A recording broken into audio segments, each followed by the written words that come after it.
يا بابا انا ماشيه، عايز حاجه؟ لا روح يا بنتي بالسلامة. خد يا بات. اللي عايز حاجه يا ابوي وماشي على طول. بعد اذنك يا ابوي. مالك يا ولدي ومال اختك عمال تزعق فيها كده ليه؟ راح تشتري حاجة وجاي. لا يا ابوي، ازاي راح اجيب حاجه وحديه؟ لا هو واجب عليني راجل يطلع معاها وتجيب الحاجه اللي هي عايزاها. انا مقطو الصغيره للكلام ده يا هيثم، وبعدين طول ما ابويا عايش انت مالك بيا اصلا؟ ماليش دعوه. انت جنيتي في عقلك ولا ايه؟ اسمعي، انا محترم ان ابويا واقف. قلت لك يا ابوي بعد اذنك، ما عندناش بنات تطلع غير الا ويكون معاها راجل يونسها في طريقي، لكن تطلع وحديها كده وتروح وتيجي لا، ما عندناش الكلام ده واصل. ده اللي عندي يا ابوي. عاجبك يا بابا يعني كده كلامه؟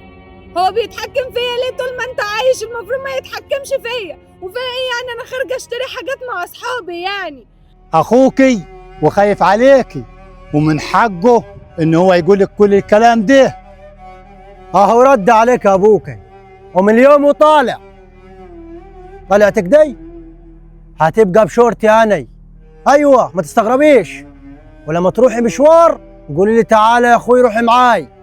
سامعه ولا يا بنت ابوي؟ لحد ما يجي لك نصيبك ونجوزوك ان شاء الله. والمفروض واجب على اي واحد يطلع مع قريبته، اخته، بنت عمه، يروح معاه في الطريق. بس الكلام ده يا هيثم لو انا صغيره، لكن انا كبيره وفاهمه انا بعمل ايه وما اعملش ايه. وبعدين انا رايحه اشتري طلبات يعني. اسمع يا بنت ابوي، انا واثق فيك وعارفك، بس كلمتين وهنلخص الموضوع. قلت لك لما تيجي تطلع بعد كده لازم يكون معاك يا اخوك. سامعه ولا ما سامعاه شيء؟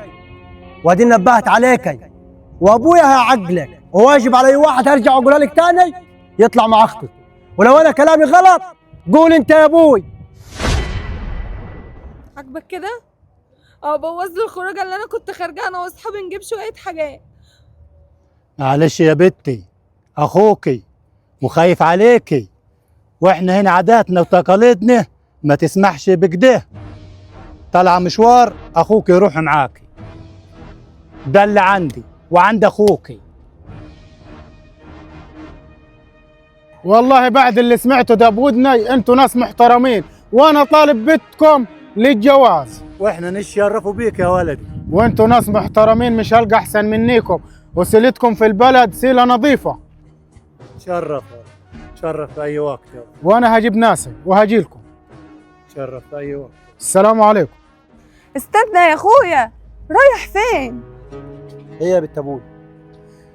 انا جايه اعتذر لك يا هيثم على اللي حصل.